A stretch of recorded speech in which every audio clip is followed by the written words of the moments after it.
क्या आप लोग भी मेरी तरीके से लॉकडाउन में त्रस्त हैं, लॉकडाउन खत्म होने का और घूमने का वेट कर रहे हैं? क्या आप लोग ने कभी अकेले ट्रैवल किया है? तो मैं रिकमेंड करता हूं लॉकडाउन के बाद सोलो ट्रैवल करने के लिए। Hey guys, welcome back to another video. In today's video हम बात करेंगे क्विक 10 सोलो ट्रैवल टिप्स की।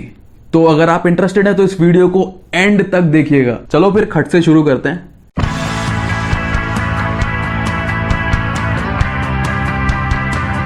Number 1 on the list is research and planning. तो अगर आपका कभी भी कहीं जाने का प्लान बनता है और ऐसा दिमाग में फिक्स हो गया कि आपको जाना ही जाना है, तो सबसे पहले गूगल खोलो, गूगल उठाओ, गूगल सर्च करो और ढूंढो कि जा रहे हो तो कितना दिन लगता है वहां घूमने के लिए, जाने के रूट्स क्या क्या हैं, कैसे कैसे जा सकते हो, वहां पे मीन्स ऑफ ट्रांसपोर्ट क्या है वहां पहुंचने के लिए, आपका स्टे वहां कितने दिन का होगा, और सबसे इंपॉर्टेंट बजट डिसाइड करो। जितना भी आपका बजट आए उससे कुछ कैश एक्स्ट्रा कैरी करना, कभी भी जरूरत पड़ सकती है। जब आप डेज की प्लानिंग करते हो तो सबसे जरूरी क्या है कि एक्स्ट्रा टाइम लेके चलना, क्योंकि कभी भी शॉर्टेज हो सकती है टाइम की। और तो और मैंने कई बार इसको झेला भी है। जब हम लोग करेरी ट्रैक से वापस आ रहे थे तो हमारी बस थी शाम को और हम लोग ट्रैक डाउन कर रहे थे। उस दिन अचानक से बारिश हो गई, बीच बीच में रुकना पड़ा, लेकिन फिर भी जान को जोखिम में डालते हुए हम लोग नीचे आते रहे। क्यों? क्योंकि भाई 7 बजे की बस थी। तो आप लोग कुछ ऐसे प्लान करो, और मैंने भी उसके बाद से ऐसे ही प्लान किया कि मैं एक्स्ट्रा 7 से 8 घंटे मैं हमेशा अपने ट्रिप पे रखता हूं एक्स्ट्रा।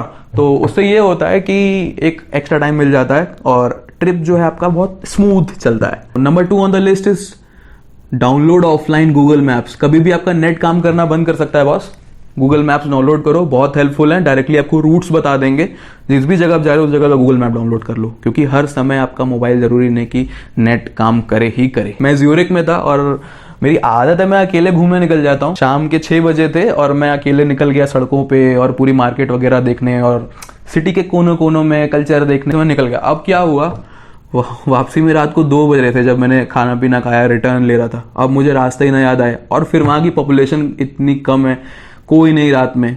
नाइट लाइफ है वहां की, लेकिन बेसिकली लोग क्लब्स के अंदर होते हैं। तो बॉस मेरे को पता है मैंने अपना होटल कैसे ढूंढा, क्योंकि वहां मेरे पास नेट था ही नहीं। तो ज्यादा अच्छा है कि आप ऑफलाइन गूगल मैप्स डाउनलोड करो। स्टेज की बात पे आते हैं। तो जब भी आप कहीं घूमने जाते हो तो प्लीज अपना स्टे प्री बुक करो। पहले से बुक करके चलोगे तो ट्रैवल जितना स्मूथ होगा आपने सोचा भी नहीं होगा। अगर आपको बजट होटल्स में रुकना है तो आप एमएनडी और ओयो के थ्रू देख सकते हो। उसके अलावा और कम बजट में रुकना है तो जो मैं प्रेफर करता हूं, एयरबीएनबी में रुको। रेंटेड अपार्टमेंट्स हैं, और तो और जब आप उनके अपार्टमेंट्स में रहोगे तो बॉस आप उनसे बात कर सकते हो, आप उस जगह को जान सकते हो उनके थ्रू, और बहुत कुछ ऐसा होता है जो नेट पे भी अवेलेबल नहीं होता, आप उनसे जान सकते हो। दूसरा, आप बुकिंग करा सकते हो youth hostel association of India से। ये मैं कुछ 6-7 साल पहले से मैं कर रहा हूँ कि मैं यहाँ के इन्हीं से बुकिंग करा रहा हूँ। इनकी अपनी डॉमेट्रीज ऑल ओवर कंट्री। इसके अलावा जो इनकी बुकिंग होती है वो बहुत ही सस्ते में हो जाती है बॉस। मतलब मैं बता रहा हूँ, मैं घूमता रहता हूँ और इतनी सस्ते में मैं स्टे करता हूँ। 80 रुपए, 90 रुपए, 100 रुपए, 110 रुपए, ऐसे इनकी बुकिंग्स हैं। और आपको लग रहा है कि इतना कम प्राइस होगा तो बहुत घटिया होगा, बहुत खराब होगा। नहीं बॉस, एक नंबर के डोमेट्रीज होती हैं, और अगर आपको रूम्स लेने हैं तो 200-300 पे शायद रूम्स भी अवेलेबल हो जाते हैं। लिंक मैं नीचे दे रहा हूं। इसके अलावा आप हॉस्टल में भी रुक सकते हो। जो ज्यादा करके ट्रैवलर्स होते हैं वो हॉस्टल को भी प्रेफर करते हैं। और जब भी आप अपनी बुकिंग करा लेते हो तो अपने स्टेज की और अपने ट्रैवल की जो भी बुकिंग्स आपकी रहती हैं उसके स्क्रीनशॉट ले लो, क्योंकि बहुत जब भी आप कहीं चेक इन करते हो सबसे पहले वो क्या मांगता है, टिकट। तो टिकट अगर आपका नेट बंद रहा तो कौन दिखाएगा, कहां से दिखाओगे, उतार नीचे। तो ज्यादा अच्छा है अपनी बुकिंग्स का जो भी है स्क्रीनशॉट ले लो, नेट का कोई भरोसा नहीं है। और तो और अपने आप को एक ईमेल की कॉपी भी भेज दो, आसान रहेगा कभी भी ढूंढना इन सब चीजों को। अब जो मैं टिप देने वाला हूं वो सुपर इंपॉर्टेंट है और मुझे ऐसा लगता है कि मैंने उसमें पीएचडी की हुई है। बैकपैक। जितना भी आप कम वेट लेके चलोगे उतनी आपकी मोबिलिटी बढ़ेगी। जितना कम हो सके उतना सामान रखो। और तो और मैं आपको बैक पैकिंग के बारे में एक और जबरदस्त इंसिडेंट बताता हूँ अपना। क्या हुआ कि हम लोग करेरी लेक ट्रैक करने जा रहे थे और हमारे गाइड ने बोला हमसे कि अपना सामान आधा कर लो, क्योंकि ऊपर बहुत स्टीप क्लाइंबिंग है तो आपको दिक्कत होगी, और ऊपर से बारिश भी हो सकती है, तो वो सामान ऑटोमेटिक भारी हो जाएगा आपका। तो हमने कहा ठीक है कर लेते हैं। तो हमारा एक दोस्त उसमें से वो क्या कह रहा है, भाई फील लेना है पूरा, मैं उड़ना चाहता हूँ, दौड़ना चाहता हूँ, भागना चाहता हूँ और गिरना नहीं चाहता हूँ। मैंने कहा ठीक है भाई, और हम लोग उसकी इस बात में आ गए। अब हम लेके चल रहे हैं, किसी का बैग 13 किलो, 14 किलो, 12 किलो, और सबकी हालत हो गई खराब। पूरे रास्ते उसने हमसे इतनी गाली खाई है, इतनी गाली खाई है, एकदम मतलब 1 नंबर की गालियां खाई है उसने हम लोग से, बता दे रहा हूँ। सामान 5 दिन का, 6 दिन का, ऊपर हम लोग थे 1.5 दिन, ऊपर से वैसे भी इतने ठंडे मौसम में नहाने का कोई हिसाब था नहीं, तो वही कपड़े पहनने थे। तो लेके गए क्यों थे कपड़े हम लोग? जल्दी ड्राई होने वाले कपड़े रखो जो तुरंत थोड़ा सा साफ करके ड्राई हो जाएं खटाखट, जिसमें से एयर पास होती हो। और उसके अलावा कैसे कैरी करोगे? ट्रॉली सबसे गलत चॉइस है। ट्रॉली वाली ठीक है अपनी जगह, थोड़ा बहुत ट्रैवल करना है तो ट्रॉली ठीक है सोलो ट्रैवलर्स के लिए, और जो लोग ज्यादा ट्रैवल करते हैं उनके लिए सबसे बेस्ट है ये रक्सैक। मैं बता रहा हूँ, मैंने 5 साल पहले ये रक्सैक लिया था, आज भी वैसा का वैसा ही है, और ये मेरा और मैं इसका साथी है। और तो और क्या होता है कि इसमें बहुत सारे कंपार्टमेंट्स हैं, पॉकेट्स हैं, और वाटर बॉटल का रखने का स्पेस है, जूते वगैरह डालने की स्पेस है। सबसे अच्छी बात यह है कि आपकी बॉडी को ग्रिप देता है बहुत जबरदस्त। और तो और इसमें अंदर स्टील रॉड्स हैं जो कि आपका वेट अपने ऊपर ले लेते हैं, और आपको कभी बहुत ज्यादा वेट फील नहीं होता है, तो आप इसको लेके बहुत ज्यादा ट्रैवल कर सकते हो। इसके साथ साथ आपने देखा होगा कि बहुत सारे जो ट्रैवलर्स हैं वो रक्सैक लेके चलते हैं। क्यों लेके चलते हैं?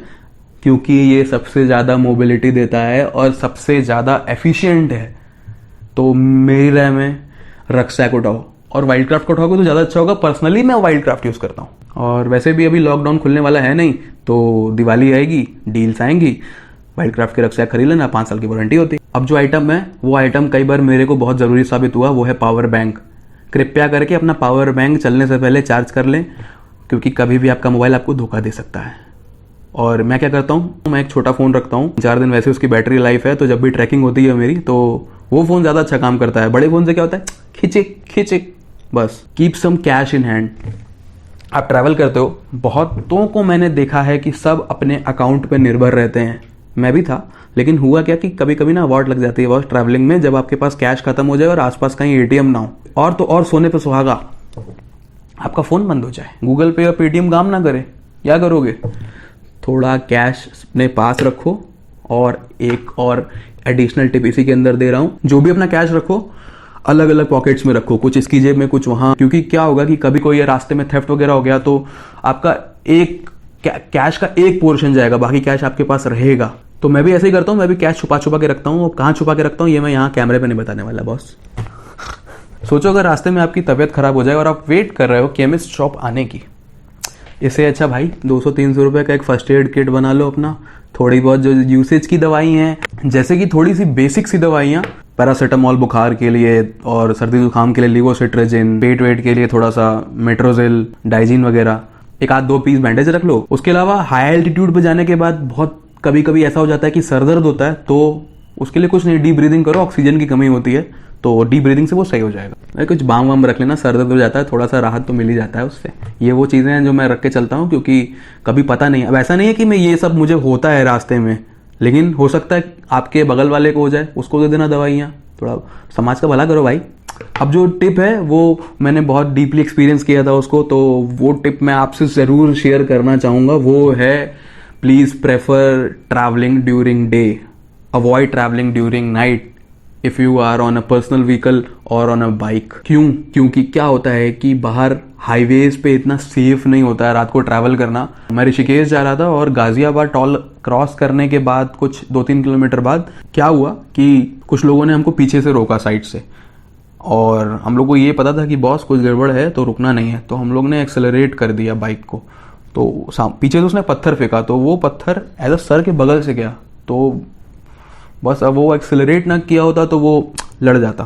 तो बहुत सेफ नहीं है, उसके पहले तक मुझे भी नहीं पता था, लेकिन उसके बाद से मैंने अवॉइड किया है रात को ट्रैवल करना। और भी दिक्कतें होती हैं रात को ट्रैवल करने में। पब्लिक ट्रांसपोर्ट है, वेल एंड गुड, ट्रैवल करो, प्राइवेट से अवॉइड करो। कई बार तो मैंने ये भी सुना है कि रात को लोग गाड़ी रोक के गाड़ी ले जाते हैं, आपको हाईवे पे छोड़ देते हैं। अब ये आएगा तब जब आपको पर्सनल एक्सपीरियंस होगा।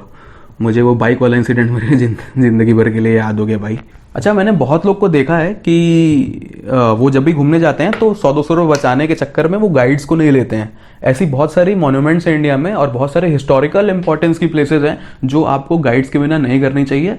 मैं भी ऐसा ही था पहले, 100-200 रुपये बचाने के चक्कर में मैं ऐसे ही चला गया। कोई आगरा फोर्ट मैं घूम रहा था और मैं आधा घूम भी चुका था, और ऐसे ही देख रहा हूँ, हाँ बहुत सुंदर, बहुत बढ़िया बनाया, और गजब आर्किटेक्चर बना दिया भाई। ये दोनों कैसे कर देते हैं ये लोग। बनाते थे पहले के लोग तो थे, वो थोड़ा ऐसे ऐसे करके बना ही लेते थे, अच्छा बना लेते थे। वो देख रहे हो, रोशनदान बड़ा अच्छा बना है। तो उसके बाद भाई एक गाइड मुझे मिला, उसने कहा भैया मुझसे एक बार गाइड लो, मैं हाफ प्राइस पे आपको अभी करा देता हूँ। तो मैंने कहा ठीक है आ जाओ। फिर वो मुझे स्टार्टिंग से ले गया, जो मैं आधा घूम चुका था वो भी पीछे। उसने मुझे स्टार्टिंग से बताना शुरू किया। और बॉस उसके बाद जो मेरे ज्ञान चक्षु खुले हैं, हमारे इंडिया में ही कितना ज़्यादा इम्पोर्टेंस है और कैसे वो आर्किटेक्चरिंग की गई है, जान लोगे तो हैरान हो जाओगे। मैं बेट कर रहा हूँ कि अगर आप गाइड करोगे और वापस आओगे तो उसमें बहुत डिफरेंस होगा कि आपने नहीं किया है गाइड। तो गाइड करो, 100-200 रुपए में क्या होता है यार, जब खर्च कर ही रहे हो तो 100-200 रुपए एक्स्ट्रा खर्च कर लो यार। मतलब टिप्स तो कंप्लीट हो गए, 2 एडिशनल टिप्स और हैं जो कि सबको हर समय ध्यान रखनी चाहिए। टिप्स ये हैं कि प्लीज अपने स्लीप रूटीन को जानो। अगर आपने पीछे ढंग से नींद नहीं ली है तो आप अगले दिन रेस्टलेस फील करोगे और पूरे दिन इरिटेटेड फील करोगे और कोई जगह का लुफ्त नहीं उठा पाओगे। तो ज़्यादा ही अच्छा ये है कि जब भी आप ट्रिप प्लान करो, ऐसा प्लान करो कि एक दिन का गैप रहे तो आप आराम से रेस्ट ले सकते हो और अगले दिन दूसरी जगह के लिए निकल सकते हो। मैं क्या करता हूँ, मेरी आदत पड़ गई है घूमते घूमते कि मैं एक बार में बहुत सारी जगह घूमता हूँ। तो उसमें क्या होता है कि जो भी रात की बस करा लेता हूँ, रात की ट्रेन करा लेता हूँ, उसी में सो जाता हूँ। प्लीज़ अपनी बॉडी को रेस्ट दो, नहीं तो अगले दिन मज़ा नहीं आएगा यार। घूमने के लिए एनर्जी चाहिए बॉडी में यार, एनर्जी। क्योंकि आप सोलो ट्रैवलिंग कर रहे हो, कहीं भी कोई भी दिक्कत हो सकती है। तो लास्ट लोकेशन एटलीस्ट अपने घर वालों को बताओ। और मेरी लास्ट टिप ये है कि कभी भी असमंजस की स्थिति में हो तो ट्रस्ट योर गट। आपके अंदर से जो आवाज आएगी वही सच है। तो अगर आपको ये वीडियो अच्छा लगा तो प्लीज इसे लाइक करो, शेयर करो। अगर आपको लगता है कि मैंने कोई टिप मिस करी है तो प्लीज उसे कमेंट में बताओ और सब्सक्राइब करना ना भूलना। मैं ऐसे और वीडियोस लाते रहूंगा। चलो with that said, this is global Musafir signing off.